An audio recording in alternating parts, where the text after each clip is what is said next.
लखनऊ में BJP OBC मोर्चा की बैठक हुई और इसमें मुख्यमंत्री योगी आदित्यनाथ समेत पार्टी के तमाम नेता शामिल हुए। सभा को संबोधित करते हुए योगी आदित्यनाथ ने विपक्ष को निशाने पर लिया और कांग्रेस, समाजवादी पार्टी और बीएसपी की सरकारों के दौरान कांवड़ यात्रा में रोड़ा अटकाने का आरोप लगाया। इस समय पश्चिमी उत्तर प्रदेश में कांवड़ यात्रा चल रही है। याद करिए, यही कांवड़ यात्रा इस कांग्रेस और समाजवादी पार्टी की सरकार के समय, बहुजन समाजवादी पार्टी की सरकार के समय प्रतिबंधित की गई थी। मुख्यमंत्री यही नहीं रुके, उन्होंने आगे कहा कि पिछली सरकारों ने न सिर्फ कांवड़ यात्रा रोकने की कोशिश की बल्कि उससे जुड़े रोजगार पर भी रोक लगाई। अलग अलग तबके के लोगों को जोड़ने का एक माध्यम भी बनता था और उतने ही रोजगार का सृजन भी वो करता था। पिछली सरकारों ने उसको भी रोकने का काम किया था। इस दौरान सीएम योगी ने समाजवादी पार्टी पर युवाओं के रोजगार में डकैती डालने और उत्तर प्रदेश को अराजकता की आग में झोंकने का भी आरोप लगाया। कांवड़ यात्रा के दौरान कई जगह पर कांवड़ियों के हंगामे की खबरों के बीच यूपी के मुख्यमंत्री योगी आदित्यनाथ ने उन्हें खास संदेश दिया। उन्होंने कहा कि बिना आत्मानुशासन के कोई भी पर्व पूरा नहीं होता। साथ ही उन्होंने कांवड़ यात्रा पर जाने वाले भक्तों को शिव जैसी साधना में लीन होने की नसीहत दी। सीएम योगी आदित्यनाथ ने कहा कि भगवान शिव जैसा आत्मा अनुशासन चाहिए और तब ये कांवड़ यात्रा न केवल श्रद्धा और प्रतीक के रूप में बल्कि आम जन के व्यापक विश्वास का प्रतीक बनकर उभरेगी। कोई भी साधना बिना आत्मानुशासन के पूरी नहीं होती है। सुगम और सुरक्षित यात्रा के लिए हमें न केवल अंतःकरण से बल्कि बाहरी रूप से भी उस पूरी प्रक्रिया के साथ लीन होना पड़ेगा। शिव बनने के लिए शिव जैसी साधना भी चाहिए। इसके साथ ही उन्होंने कांवड़ियों के लिए जगह जगह पर किए गए इंतजामों का भी जिक्र किया। सीएम ने कहा कि समाज के अलग अलग तबके के लोग कांवड़ यात्रियों के लिए तत्परता से कार्य कर रहे हैं। सरकार भी बेहतर पेट्रोलिंग, स्वच्छता, स्वास्थ्य शिविर लगाकर अनेक प्रयास कर रही है। साथ ही कांवड़ रूट पर ड्रोन और हेलीकॉप्टर से भी निगरानी रखी जा रही है। हालांकि मुख्यमंत्री योगी आदित्यनाथ की अपील का कांवड़ियों पर कोई असर होता नहीं दिखा और एक बार फिर कांवड़ियों के हंगामे की तस्वीर सामने आई, जिसमें वो एक गाड़ी में तोड़फोड़ करते हुए दिखाई दिए। और ये तस्वीर थी दिल्ली के पास यूपी के गाजियाबाद की। बताया गया कि कांवड़ियों के रिजर्व लेन में एक गाड़ी घुस गई। फिर क्या था, इस बात को लेकर कांवड़ियों का गुस्सा भड़क गया और उन्होंने उस गाड़ी पर धावा बोल दिया। पहले तो कांवड़ियों ने उस गाड़ी में जमकर तोड़फोड़ की और फिर बाद में उसे पलट दिया। इसके बाद भी कांवड़ियों का गुस्सा शांत नहीं हुआ। गाड़ी पलटने के बाद भी कुछ कांवड़िये उसमें तोड़फोड़ करते दिखाई दिए। उस गाड़ी पर पुलिस का स्टिकर भी लगा हुआ था, लेकिन इससे कांवड़ियों को कोई फर्क नहीं पड़ा। कुछ देर बाद वहां पुलिस पहुंची और किसी तरह मामले को शांत कराया। कांवड़ियों के हंगामे की खबर राजस्थान के झुंझुनू से भी मिल रही है। बताया जा रहा है कि वहां मामूली से विवाद के बाद कांवड़ियों और पुलिस कर्मियों के बीच जमकर मारपीट हुई, जिसका वीडियो भी सामने आया। इस वीडियो में कांवड़िये और पुलिस वाले दोनों तरफ से एक दूसरे पर लाठी भांजते दिखाई दिए। जानकारी के मुताबिक झुंझुनू के लोहागढ़ कुंड में नहाने के दौरान कुछ कांवड़ियों का होमगार्ड के जवानों से विवाद हो गया। कुछ ही देर में ये विवाद इतना बढ़ गया कि जवानों ने कांवड़ियों पर लाठियां बरसानी शुरू कर दी, जिससे कांवड़िये भी भड़क गए और उन्होंने भी जवानों के खिलाफ मोर्चा खोल दिया। इसके बाद दोनों तरफ से जमकर लाठियां चली। इस घटना के बाद वहां भगदड़ जैसे हालात बन गए। बताया गया कि इस दौरान वहां कई दुकानों में भी तोड़फोड़ की गई। हंगामा बढ़ने की जानकारी के बाद पुलिस के कई अधिकारी भी मौके पर पहुंचे और हालात को काबू में किया। फिलहाल तनाव को देखते हुए वहां काफी संख्या में पुलिस वालों को तैनात कर दिया गया। वहीं मध्य प्रदेश के मुरैना में सड़क हादसे में 2 कांवड़ियों की मौत के बाद उनके साथियों ने जमकर हंगामा किया। बताया जा रहा है कि तेज रफ्तार ट्रक ने कांवड़ियों को ले जा रहे ट्रैक्टर ट्रॉली में जोरदार टक्कर मार दी, जिससे 2 कांवड़ियों की मौके पर ही मौत हो गई, जबकि इस हादसे में कई कांवड़िये घायल हो गए। इस घटना के बाद आक्रोशित कांवड़िये NH 44 पर बड़ी संख्या पर ही धरने पर बैठ गए। थके हुए लोग थे, वो थे ट्रॉली में, ट्रैक्टर ट्रॉली में। वो ट्रक कैंटर वाले ने आके पीछे से मार दी। बीच सड़क पर कांवड़ियों के धरने पर बैठने से वहां जाम लग गया। दोनों ओर गाड़ियों की लंबी कतारें लग गई। इस बात की जानकारी मिलते ही पुलिस मौके पर पहुंची और उन्हें समझाकर मामले को शांत कराया। सब यही लोकल के ही हैं, इनको समझा बुझा करके जो है बिठाया गया। सभी अभी रवाना हो गए, जाम खुल गया। तो वहीं यूपी के मुजफ्फरनगर में कांवड़ देखने आए कुछ युवाओं और कांवड़ियों के बीच कहासुनी हो गई। देखते ही देखते ये विवाद इतना बढ़ गया कि दोनों ओर से लात घूंसे चलने लगे। काफी देर तक बीच सड़क पर यह हंगामा होता रहा। उत्तर प्रदेश के आगरा में एक महिला सावन के दूसरे सोमवार को कांवड़ लेकर ताजमहल के गेट पर पहुंच गई और ताजमहल पर गंगा जल चढ़ाने की जिद पर अड़ गई, लेकिन सुरक्षा कर्मियों ने उसे ऐसा करने नहीं दिया। और ताजमहल के पश्चिमी गेट बैरियर पर ही उस महिला को रोक दिया गया। काफी देर तक ये महिला सुरक्षा कर्मियों से अपने अंदर जाने की गुहार लगाती रही, लेकिन उसे अंदर जाने की इजाजत नहीं दी गई। महिला ने बताया कि उसे भोले बाबा ने ताजमहल पर जल चढ़ाने का आदेश दिया है। जब मेरे भोले बाबा ने मुझे सपने में बुलाया तो मैं कांवड़ लेके आई हूँ और मुझे कांवड़ चढ़ानी है, मुझे रोक दिया है इन पे। पुलिस कर्मियों ने काफी समझाने की कोशिश की, लेकिन महिला मानने को तैयार नहीं हुई। वो अपनी जिद पर अड़ी रही और कहती रही कि ताजमहल में कांवड़ चढ़ाकर ही जाएगी। हालांकि अंत में महिला को निराशा हाथ लगी और वो ताजमहल में कांवड़ चढ़ाए बिना ही वापस चली गई। उत्तर प्रदेश बीजेपी में खींचतान की खबरों के बीच एक ऐसी तस्वीर सामने आई जिस पर अब सियासी गलियारों में चर्चा शुरू हो गई है। ये तस्वीर थी योगी आदित्यनाथ और उत्तर प्रदेश के दोनों मुख्यमंत्री केशव प्रसाद मौर्य और ब्रजेश पाठक की, वो भी साथ साथ, जो एक साथ मंच साझा करते नजर आए। दरअसल यूपी विधानसभा का मॉनसून सत्र शुरू होने से पहले लखनऊ में बीजेपी विधायक दल की बैठक हुई। इस बैठक में मुख्यमंत्री योगी आदित्यनाथ, डिप्टी सीएम केशव प्रसाद मौर्य और डिप्टी सीएम ब्रजेश पाठक एक साथ बैठे दिखाई दिए। लोकसभा चुनाव के नतीजों के बाद ये पहली बैठक थी जिसमें प्रदेश के मुख्यमंत्री और दोनों उप मुख्यमंत्री एक साथ नजर आए। दिल्ली में पिछले कुछ दिनों से लगातार हुई बैठकों के बाद ये तस्वीर आई। पिछले कुछ समय से ये अटकलें लगाई जा रही थी कि यूपी बीजेपी में सब कुछ ठीक नहीं चल रहा, लेकिन इन तस्वीरों ने उन अटकलों पर विराम लगा दिया। इस मौके पर सीएम योगी आदित्यनाथ ने मॉनसून सत्र के दौरान विपक्ष से सकारात्मक योगदान की अपेक्षा और जरूरी मुद्दों पर चर्चा का भरोसा दिया। विपक्षी सदस्यों से मैं कहूंगा कि वे जिन भी उन रचनात्मक मुद्दों को लेकर के सदन का ध्यान आकर्षित करना चाहेंगे, प्रदेश के विकास से जुड़ी हुई, प्रदेश की जनता जनार्दन से जुड़ी हुई हर समस्या का समाधान करने के लिए सरकार पूरी प्रतिबद्ध है। यूपी विधानसभा का मॉनसून सत्र 2 अगस्त तक चलेगा। मुख्यमंत्री योगी आदित्यनाथ, उप मुख्यमंत्री केशव प्रसाद मौर्य और ब्रजेश पाठक के एक साथ मंच साझा करने की तस्वीर ने भले ही उत्तर प्रदेश बीजेपी में खींचतान की खबरों पर विराम लगा दिया हो, लेकिन इस पर सियासत अभी थमती हुई नजर नहीं आ रही है, क्योंकि विपक्ष ने इस तस्वीर को सिर्फ दिखावा करार दिया। कांग्रेस ने दावा किया कि प्रदेश बीजेपी में मतभेद अपने चरम पर है और सभी अपनी अपनी लड़ाई लड़ रहे हैं। ऊपर से आदेश दिया गया कि आपको एक ऐसा मैसेज देना है। ये मैसेज भी प्रदेश की जनता समझ रही है और जान रही है कि ये सिर्फ ढकोसला है, उछाला हुआ चालाक नारा है। बीजेपी में मतभेद की खबरों के बीच समाजवादी पार्टी ने तो एक कदम आगे बढ़ते हुए प्रदेश में जल्द ही सपा सरकार बनने तक का दावा कर दिया। देखिए, वो लगातार भारतीय जनता पार्टी आपस में लड़ रही है और मुझे लगता है कि 2027 के पहले ही हमारी सरकार बन जाएगी।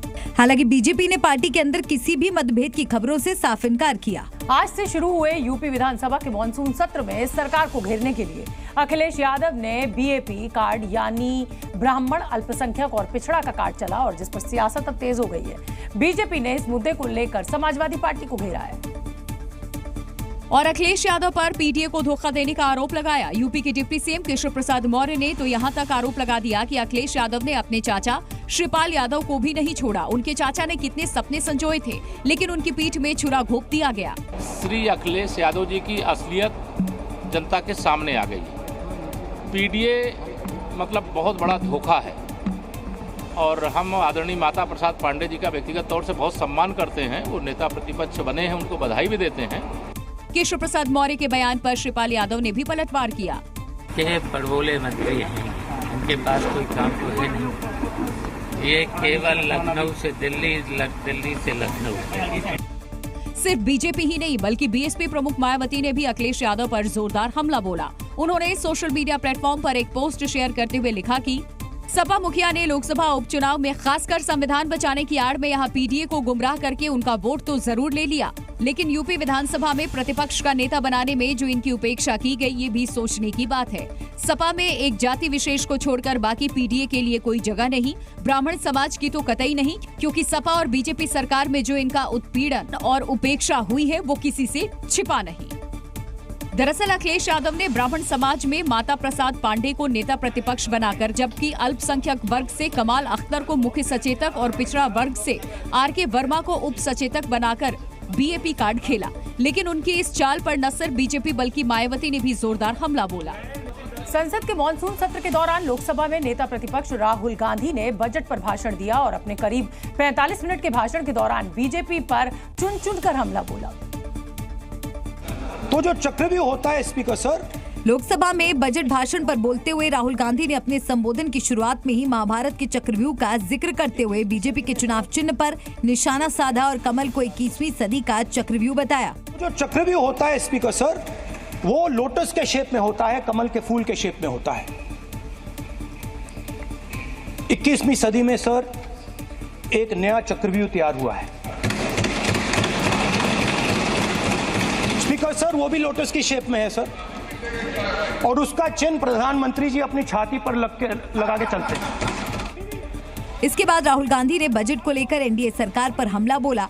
राहुल गांधी ने सदन में हलवा सेरेमनी तस्वीर दिखाई और कहा कि बजट तैयार करने वाले 20 लोगों में सिर्फ एक माइनॉरिटी और एक पिछड़ा वर्ग के व्यक्ति को शामिल किया गया था, जबकि हलवा सेरेमनी की फोटो से दोनों ही गायब थे। हलवा सेरेमनी की तस्वीर दिखाने के बहाने राहुल गांधी ने केंद्र की सरकार को एंटी ओबीसी बताने की कोशिश की। राहुल बोलते रहे और इस दौरान सदन में बैठी वित्त मंत्री निर्मला सीतारमण मुस्कुराती दिखाई दी। दिल्ली में ओल्ड राजेंद्र नगर के कोचिंग सेंटर में हुई 3 छात्रों की मौत के बाद पुलिस और एमसीडी का एक्शन जारी है। एमसीडी ने कोचिंग सेंटर्स के बाहर अवैध अतिक्रमण के खिलाफ कार्रवाई की है और ओल्ड राजेंद्र नगर में अवैध अतिक्रमण पर कार्रवाई करने के लिए एमसीडी के बुलडोजर पहुंच गए और कोचिंग सेंटर के बाहर नियमों का उल्लंघन कर बनाए गए फुटपाथ को तोड़ना शुरू कर दिया। मौके पर भारी संख्या में पुलिसकर्मी भी मौजूद रहे। एमसीडी की इस बुलडोजर कार्रवाई के बाद कोचिंग सेंटरों में हड़कंप मच गया। इस दौरान एमसीडी के कई बुलडोजर राजेंद्र नगर इलाके में अवैध अतिक्रमण तोड़ते दिखाई दिए। राजेंद्र नगर में कोचिंग सेंटर पर हादसे के बाद जहां एक तरफ एमसीडी ने बुलडोजर चलाया, वहीं एमसीडी कमिश्नर ने लापरवाही के आरोप में एक जूनियर इंजीनियर को बर्खास्त कर और एक सहायक इंजीनियर को निलंबित कर दिया। इससे पहले रविवार को एमसीडी ने उन 13 कोचिंग सेंटरों को सील कर दिया था जो बेसमेंट से संचालित हो रहे थे। वहीं दिल्ली पुलिस ने राजेंद्र नगर कोचिंग सेंटर मामले में कई और लोगों को गिरफ्तार कर लिया है। इन 5 व्यक्तियों को और गिरफ्तार किया गया है। अब टोटल इसमें 7 लोग अरेस्ट हो चुके हैं और इसमें आगे अभी इन्वेस्टिगेशन पूरी तरह प्रोफेशनली कंटिन्यू हो रहा है और जिसका भी इसमें रोल आएगा उस पर सख्त से सख्त कार्रवाई की जाएगी। ओल्ड राजेंद्र नगर के राव कोचिंग सेंटर में हुए हादसे पर एक और खुलासा हुआ है। बताया जा रहा है कि बेसमेंट में चल रहे इस कोचिंग सेंटर के खिलाफ 1 महीने पहले केंद्र और राज्य सरकार को शिकायत दी गई थी, लेकिन फिर भी प्रशासन ने कोई कार्रवाई नहीं की। और इसका खुलासा यूपीएससी की तैयारी कर रहे छात्र किशोर सिंह कुशवाहा ने किया है। छात्र किशोर सिंह का एक वीडियो सामने आया जिसमें उसने दावा किया कि राव आईएएस कोचिंग के बेसमेंट में क्लासरूम चलाने की शिकायत करने के बावजूद प्रशासन ने कोई कार्रवाई नहीं की, जिसकी वजह से 3 छात्रों की दर्दनाक मौत हो गई। छात्र किशोर सिंह ने दावा किया कि उसने राव कोचिंग सेंटर के बेसमेंट क्लासरूम की शिकायत की थी और उसने ये शिकायत 26 जून को पब्लिक ग्रीवेंस पोर्टल के माध्यम से दर्ज कराई थी। छात्र ने अपनी शिकायत में ओल्ड राजेंद्र नगर और साउथ पटेल नगर का जिक्र किया था और वहां कहा था कि यहां कोचिंग और लाइब्रेरी बेसमेंट से चलाई जा रही थी। छात्र ने राव कोचिंग सेंटर में हादसे की आशंका जताई थी। इतना ही नहीं, छात्र ने 22 जुलाई को अपनी शिकायत में रिमाइंडर भी भेजा था और मामले को गंभीर बताते हुए तुरंत कार्रवाई की मांग की थी। स्पेशली मैंने राव आईएएस के बेसमेंट की कंप्लेंट की थी क्योंकि उसमें दुर्घटना होने की संभावना लग रही थी। इसका प्रति सरकार के पोर्टल पर उपलब्ध है। यूपीएससी की तैयारी कर रहे छात्र किशोर सिंह कुशवाहा के दावे के बाद प्रशासन पर सवाल खड़े हो रहे हैं कि आखिर शिकायत करने और रिमाइंडर देने के बाद भी हादसे से पहले राव कोचिंग सेंटर पर एक्शन क्यों नहीं लिया गया। दिल्ली के राजेंद्र नगर में हुए हादसे में एक्शन तो शुरू हो गया, लेकिन कार्रवाई के नाम पर केवल लीपापोती हो रही है और इसके बाद दिल्ली पुलिस और प्रशासन पर कई सवाल खड़े हो रहे हैं कि आखिर 3 छात्रों की मौत के असली गुनहगारों पर कार्रवाई कब होगी। क्या दिल्ली पुलिस और प्रशासन कार्रवाई के नाम पर केवल दिखावा कर रहा है और राजेंद्र नगर में एमसीडी का बुलडोजर एक्शन कार्रवाई के नाम पर दिखावा है। एमसीडी ने बुलडोजर चलाकर सिर्फ फुटपाथ गिराया तो क्या उसकी कार्रवाई पूरी हो गई। एमसीडी ने बड़ी कार्रवाई के नाम पर एक जूनियर इंजीनियर को बर्खास्त और सहायक इंजीनियर को सस्पेंड किया। क्या केवल ये दोनों ही हादसे के जिम्मेदार हैं। पुलिस ने कार चलाने वाले उस युवक को गिरफ्तार क्यों किया जो जल भराव में कार लेकर वहां से गुजर रहा था। अगर छात्र ने पब्लिक ग्रीवांस पोर्टल पर शिकायत की थी तो एक्शन क्यों नहीं हुआ। छात्र के 2 रिमाइंडर्स के बाद भी कोई कार्रवाई क्यों नहीं की गई। कोचिंग सेंटर के बेसमेंट में नियमों को ताक पर रखकर लाइब्रेरी कैसे चलती रही? एनसीडी में बैठे उन अधिकारियों की गिरफ्तारी कब होगी जिन्होंने नियमों को ताक पर रखकर ऐसे कोचिंग सेंटर चलाने की इजाजत दी? राजेंद्र नगर के राव कोचिंग सेंटर में हुए हादसे के बाद छात्रों का प्रदर्शन आज भी जारी रहा और यूपीएससी की तैयारी कर रहे छात्र दोषियों पर कार्रवाई की मांग को लेकर कोचिंग सेंटर के सामने धरने पर बैठे रहे। राव कोचिंग सेंटर के बाहर 2 दिन से प्रदर्शन कर रहे छात्रों ने सरकार पर लापरवाही का आरोप लगाया और दूसरे छात्रों ने हादसे में मरने वाले छात्रों की तस्वीर के साथ धरना प्रदर्शन किया। प्रदर्शनकारी छात्रों ने हादसे के जिम्मेदार लोगों पर कार्रवाई और मृतकों के परिजनों को 1-1 करोड़ रुपए के मुआवजे की मांग की। जिनकी कैजुअलिटीज हुई है हमें उनकी प्रॉपर डिटेल्स मिले, एग्जैक्ट नंबर बताए जाएं और जो लोग इंजर्ड थे वो किस हॉस्पिटल में हैं, उनकी अभी कंडीशन क्या है। दूसरी हमारी डिमांड थी कि हमें फायर की कॉपी मिले, इसके खिलाफ क्या क्या एक्शन लिया गया वो पता चले। तीसरी बात है हमें कंपनसेशन दिया जाना चाहिए पेरेंट्स को जिनके बच्चे की कैजुअलिटीज हुई है और जो इंजर्ड है उनको भी। वहीं हादसे के बाद दिल्ली के एलजी विनय सक्सेना मौके पर पहुंचे और प्रदर्शनकारी छात्रों से बात की। एलजी विनय सक्सेना ने छात्रों को दोषियों के खिलाफ कार्रवाई का भरोसा दिया। इस दौरान उन्हें छात्रों के विरोध का भी सामना करना पड़ा। जिन्होंने अपनी जानें खोई है उनके लिए हम वर्कआउट कर रहे हैं कि कैसे उनको जो है मैक्सिमम कंपनसेशन दिया जा सकता है। राजस्थान में सरकार ने शिविरा पंचांग जारी किया है जिसमें शिक्षा विभाग ने कई चीजों को जोड़ा है। इसको लेकर अब सियासत तेज हो गई है। दरअसल राजस्थान सरकार ने सरकारी स्कूलों के लिए नया आदेश जारी कर दिया जिसके तहत सभी सरकारी स्कूलों में सावरकर जयंती मनाई जाएगी। इसके साथ साथ स्कूलों में कश्मीर से 370 हटने को लेकर भी जश्न मनाया जाएगा। शिक्षा विभाग ने नया कैलेंडर जारी करते हुए सभी स्कूलों को निर्देश जारी किया। हालांकि राजस्थान सरकार के इस फैसले से राजनीति गर्मा गई। तो चाहते हैं बच्चों को ऐसी एजुकेशन दे जो बच्चों को इनसे उनका आने वाले समय में उनका भविष्य उज्जवल हो, मजबूत बने, देश की सेवा कर सके। बच्चे इस देश के लिए मजबूती से काम कर सकें। जो चीज़ें आप पढ़ा रहे हैं उन चीज़ों का फायदा बच्चों को मिले, ये बात मैं कहना चाहता हूँ। वीर सावरकर का भविष्य उज्जवल नहीं होगा, उनकी जो क्रांतिकारी गाथा बताती है बीजेपी। बीजेपी बताती है ना, इतिहास तो नहीं बताता। जाहिर है राजस्थान विधानसभा में बजट सत्र के बीच इस नई बहस ने मुद्दा ही बदल दिया और इस मुद्दे को लेकर अब सदन में भी पक्ष और विपक्ष के बीच तनातनी बढ़ने के आसार हैं। तमिलनाडु में 24 घंटे के अंदर 3 अलग अलग राजनीतिक पार्टियों से जुड़े लोगों की हत्या कर दी गई जिससे वहां भड़कंप मच गया। हत्याकांड के बाद बीजेपी ने राज्य में कानून व्यवस्था का मुद्दा उठाया और राज्य सरकार को घेरते हुए वहां अराजकता का माहौल होने का आरोप लगाया। बीजेपी ने कहा कि तमिलनाडु में कानून व्यवस्था की स्थिति बद से बदतर हो गई है। बीजेपी लीडर सेल्व कुमार की हत्या शिवगंगा के पास, उसके बाद पद्मनाभन जो AIADMK के लीडर है और जैक्सन नाम के कांग्रेस की काउंसिलर के हस्बैंड की भी हत्या हुई।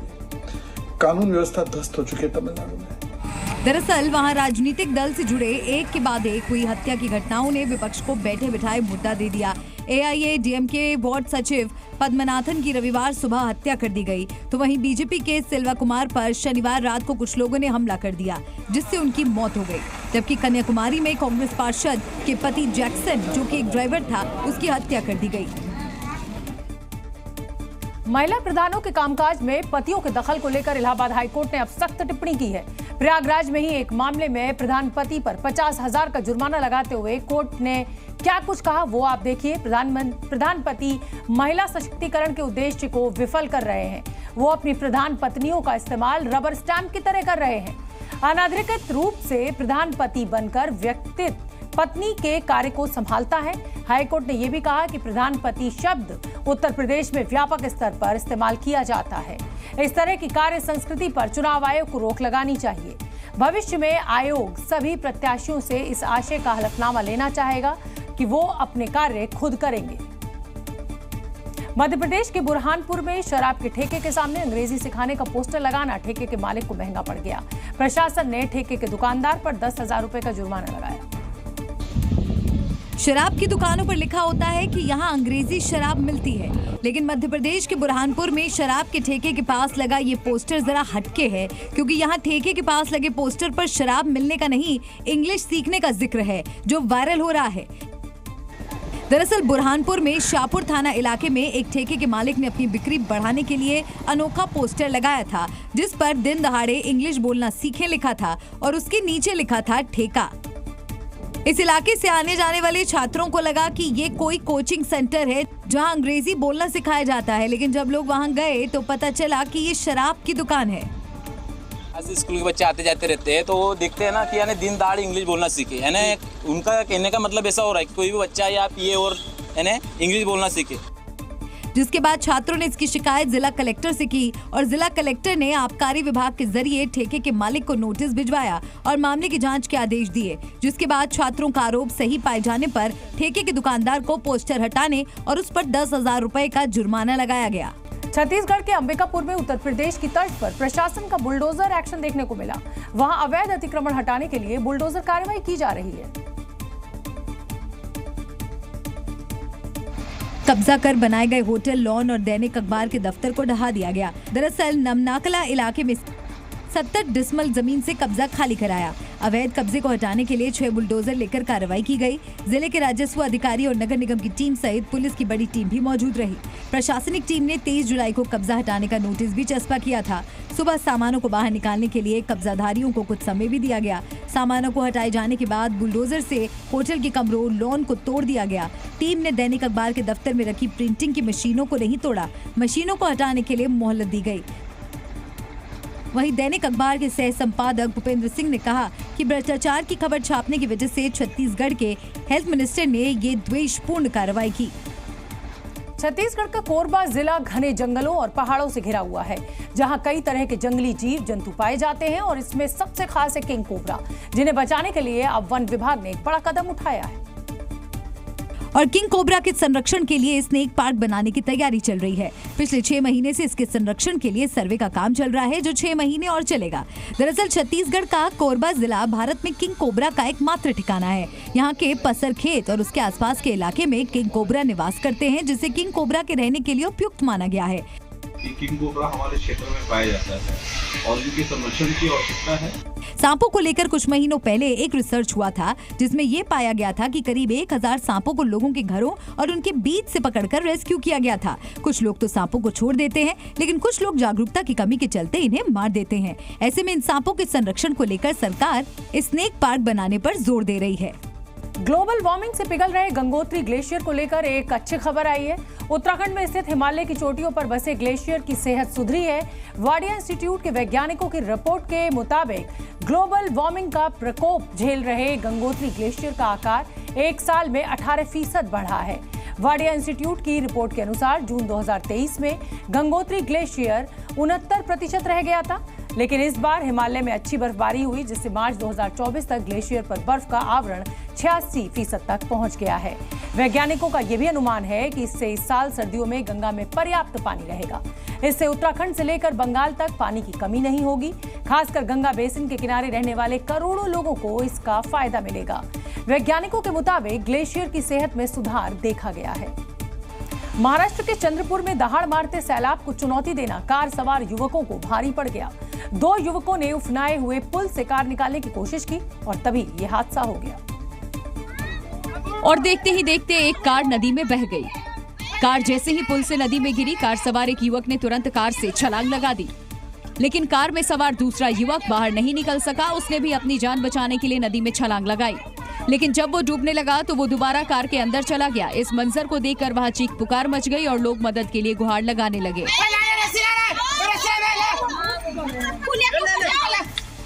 पानी का बहाव इतना तेज था कि कार कागज के टुकड़े की तरह बहती चली गई और एक युवक उसके अंदर ही फंसा रहा। बाढ़ और बारिश ने महाराष्ट्र से लेकर पश्चिम बंगाल तक कहर बरपाया हुआ है। पश्चिम बंगाल के मालदा जिले में भी हादसे की तस्वीर सामने आई। यहाँ एक घर भरभरा कर गिर गया, जिसका वीडियो भी सामने आया। घर पहले तो नदी की तरफ झुका और कुछ ही सेकंड में पूरा का पूरा पक्का मकान पानी में समा गया।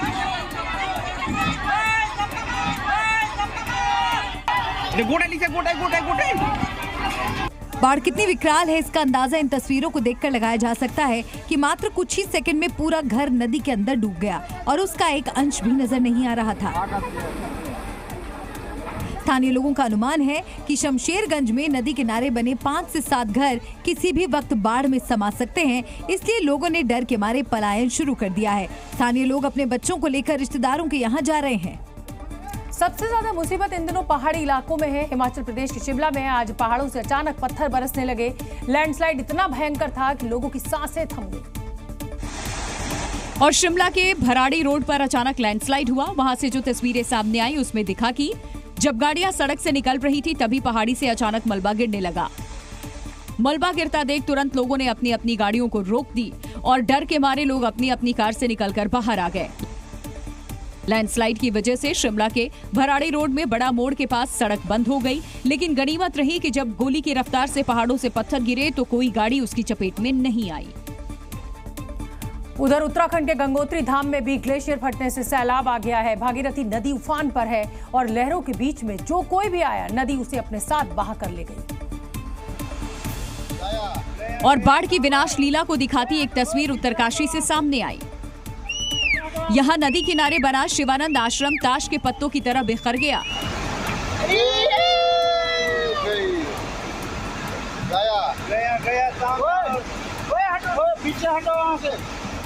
जो लोग इस हादसे का वीडियो बना रहे थे वो लोग भी इस मंजर को देखकर बुरी तरह कांप गए। कहानी खत्म।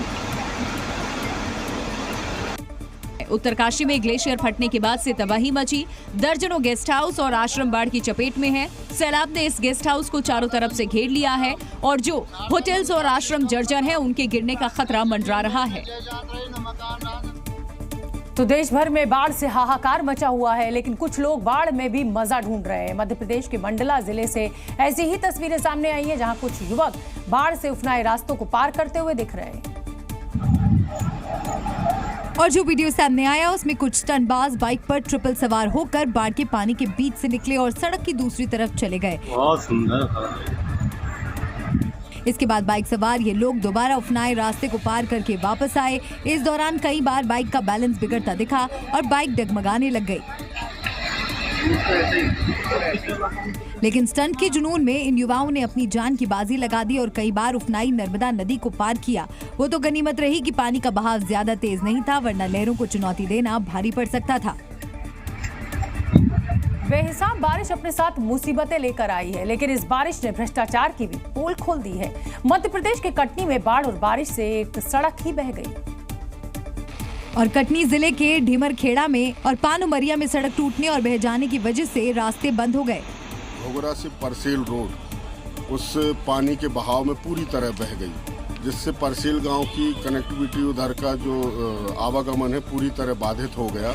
सड़क बह जाने से कई गांवों का संपर्क टूट गया है और गांव वाले बाजार जाकर अपनी जरूरतों का सामान भी नहीं खरीद पा रहे।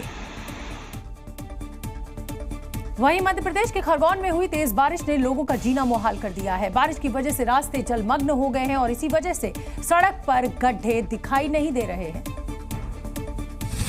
और इसी वजह से एक कार पलटते पलटते बची। कार का एक पहिया गड्ढे में घुस गया और कार एक तरफ झुक गई। बारिश का पानी खरगोन के सराफा बाजार, Bistan road, Radha Vallabh market, Sanawad road और बड़ी बाजार में भी घुस गया। वहीं डीआरपी लाइन के एकीकृत शासकीय माध्यमिक स्कूल में पानी भर जाने की वजह से बच्चों की छुट्टी करनी पड़ी। कैसे निकल रहे हैं आप लोग? हम बहुत कठिनाई से जा रहे हैं। कितने घुटने पानी हो गया? सुबह से बारिश इतनी ज्यादा हुई कि दुकानदारों ने अपनी दुकानें तो खोली, लेकिन ग्राहक नहीं पहुंचे, जिसकी वजह से दुकानदारों को दुकानें बंद करके अपने घर लौटना पड़ा। और अब अगली खबर जो मैं आपको बताने जा रही हूँ, उस खबर को सुनकर आप भी हैरान रह जाएंगे, चौंक जाएंगे। जहां देश के दूसरे हिस्सों में मॉनसून की मूसलाधार बारिश हो रही है, तो वहीं जन्नत कहे जाने वाले कश्मीर में भीषण गर्मी पड़ रही है। जो खबर हमें मिल रही है उसके मुताबिक जम्मू कश्मीर के श्रीनगर में हीट वेव से गर्मी बढ़ी है। गर्मी और हीट वेव ऐसी कि 30 जुलाई तक स्कूल कॉलेज बंद करने पड़े हैं। 26 जुलाई को श्रीनगर में अधिकतम तापमान 35.7 डिग्री दर्ज किया गया है, जो कश्मीर के इतिहास में ज्यादा गर्म दिन माना गया है। कश्मीर में पड़ रही गर्मी ने पिछले 25 सालों का रिकॉर्ड तोड़ दिया है। इतना ही नहीं, गर्मी ऐसी कि इससे झेलम नदी के पानी का स्तर भी घट गया है। नदी का पानी घटने की वजह से हाउस बोट्स तक को बंद करना पड़ रहा है। कश्मीर की ही तरह लेह में भी हीटवेव का असर है। रविवार को हीटवेव के चलते लेह की 4 फ्लाइट्स को कैंसिल तक करना पड़ा। जम्मू कश्मीर में आतंकी हमले बढ़े हैं और इसी बीच पाकिस्तान की नई आतंकी साजिश एक्सपोज हुई है। खुलासा हुआ है कि जम्मू कश्मीर में हाल ही में हुए आतंकवादी हमलों के पीछे आदिल रहमानी का हाथ है। और सूत्रों के हवाले से खबर है कि पाकिस्तानी सेना के एसएसजी कमांडो का जीओसी आदिल रहमानी ही आतंक का नया बॉस बन गया है। जानकारी के मुताबिक आदिल रहमानी ही भारत पर एक के बाद एक हमले की प्लानिंग कर रहा है। आदिल रहमानी ने पाकिस्तान में 600 SSG कमांडो को भारत पर हमला करने के लिए ट्रेन किया है। खबर ये भी है कि इनमें से कई पाकिस्तानी सेना के SSG कमांडो भारत में प्रवेश भी कर चुके हैं। इन कमांडो को पाकिस्तानी सेना में SSG के lieutenant colonel Shahid Salim lead कर रहे हैं। इनका एक शाहिद सलीम लेफ्टिनेंट कर्नल है जो रिपोर्ट्स के मुताबिक अंदर आ चुका है और वो ही सारे ऑपरेशन डायरेक्ट कर रहा है। 27 जुलाई को कुपवाड़ा के माचिल सेक्टर में पाकिस्तान की बॉर्डर एक्शन टीम यानी बैट ने जिस तरह से हमला किया, उससे इसी बात की तस्दीक होती है कि पाकिस्तानी सेना जम्मू कश्मीर में हुए आतंकी हमलों में सीधे तौर पर शामिल है। जम्मू कश्मीर में पूर्व DGP रहे डॉक्टर AC वेद ने एक चौंकाने वाला खुलासा किया है। उन्होंने दावा किया है कि भारत पाकिस्तान के बीच फिर से करगिल जैसा युद्ध हो सकता है, क्योंकि पाकिस्तानी फौज के सैकड़ों कमांडो जम्मू कश्मीर में घुस चुके हैं और इसीलिए वो मानते हैं कि भारत से आतंकवाद के सफाई के लिए नई रणनीति पर काम करना चाहिए। मुझे लगता है ये कोवर्ट वॉर है पाकिस्तान ने जो लॉन्च की है और भारत अकॉर्डिंगली इसको डील करे।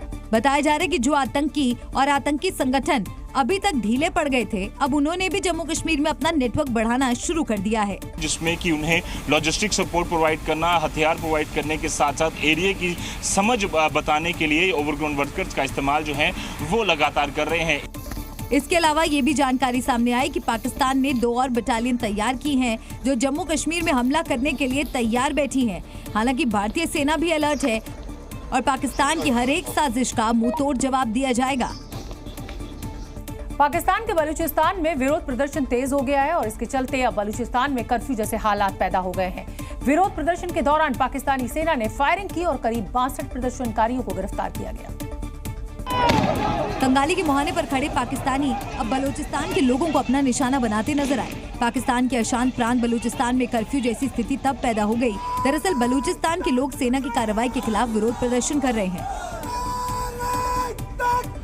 इस विरोध प्रदर्शन को खत्म करने के लिए सेना ने लोगों पर कार्रवाई करते हुए फायरिंग कर दी और सेना ने 50 पुरुष और 12 महिलाओं को गिरफ्तार कर लिया। पाकिस्तान के अत्याचारों से बौखलाए बलूचिस्तान के लोग एक बार फिर सड़कों पर उतरकर पाकिस्तान के विरोध में प्रदर्शन करने लगे। इस प्रदर्शन के जरिए बलोचों ने पाकिस्तान की हुकूमत को एक बार फिर खुली चुनौती दी। इस आयोजन के जरिए बलोचों ने साफ कर दिया कि वो किसी भी परिस्थिति में विनाश और नरसंहार को बर्दाश्त नहीं करेंगे। प्राकृतिक संसाधनों से भरपूर होने के बावजूद बलूचिस्तान पाकिस्तान का सबसे गरीब प्रांत बना हुआ है। रूस और यूक्रेन के बीच जंग भीषण होती नजर आई। दोनों ही देश एक दूसरे पर लगातार हमले कर रहे हैं और इससे अब हालात और भी खराब होते दिख रहे हैं। दरअसल रूस ने एक बार फिर यूक्रेन के गोला बारूद डिपो को निशाना बनाया। रूसी सेना ने यूक्रेन के डिपो पर ताबड़तोड़ हमले किए, जिससे पूरा गोला बारूद डिपो तबाह हो गया। इस हमले में M77 होवित्यर को भी नष्ट कर दिया गया। यह हमला रूस के पैराट्रूप्स ने किया है। साथ ही रक्षा मंत्रालय ने इस भीषण हमले का वीडियो भी जारी किया। रूस के हमले के बाद गोला बारूद डिपो में भीषण आग लग गई, जिससे आसपास के इलाकों में दहशत का माहौल बन गया। वहीं आग लगने की वजह से डिपो से धुएं का गुबार निकलता दिखाई दिया। धुएं के गुबार ने बड़े हिस्से को अपनी आगोश में ले लिया। रूस ने ऐसे कई डिपो को निशाना बनाकर यूक्रेन पर हमला किया, जिसकी वजह से यूक्रेन को भारी नुकसान हुआ। आपको बता दें, रूस और यूक्रेन के बीच जारी जंग को 2 साल से ज्यादा का वक्त हो गया। जंग की वजह से हजारों लोगों ने अपनी जान गंवाई, साथ ही कई शहर बुरी तरह से प्रभावित हुए हैं। एक बार फिर अमेरिका और रूस के बीच तनाव बढ़ गया है। ये तनाव अब जंग की तरह बढ़ता दिख रहा है, क्योंकि रूस ने भी अमेरिका को अटैक की वार्निंग दे दी है। रूस की ये वार्निंग तब आई जब ये खबर सामने आई कि अमेरिका जर्मनी में अपनी विध्वंसक मिसाइलें तैनात करेगा। इसके पीछे अमेरिका ने तर्क दिया था कि नाटो अपने सहयोगी देशों की हिफाजत के लिए जर्मनी में साल 2026 से लंबी दूरी वाली मिसाइलों को तैनात करना शुरू कर देगा। इसमें SM-6 टॉमहॉक क्रूज मिसाइल के अलावा हाइपरसोनिक मिसाइल भी होंगे। अमेरिका के इस ऐलान के बाद पुतिन का गुस्सा भी 7वें आसमान पर है। पुतिन ने अमेरिका पर आरोप लगाया कि अमेरिका एक बार फिर से कोल्ड वॉर की शुरुआत कर चुका है। पुतिन ने अमेरिका को धमकी देते हुए ऐलान किया है कि अगर अमेरिका अपनी मिसाइलें जर्मनी में तैनात करता है तो रूस भी इसका जवाब घातक हथियारों से ही देगा। पुतिन ने धमकी दी है कि वो भी ऐसी न्यूक्लियर मिसाइलें तैनात करेंगे जो सिर्फ 10 मिनट में जर्मनी समेत पश्चिमी देशों में पहुंच सकता है। यूक्रेन को लेकर पहले से ही दोनों देशों में दुश्मनी है। अब अमेरिका द्वारा जर्मनी में मिसाइल तैनाती की बात ने एक बार फिर दोनों देशों को जंग के मुहाने पर ला खड़ा किया है।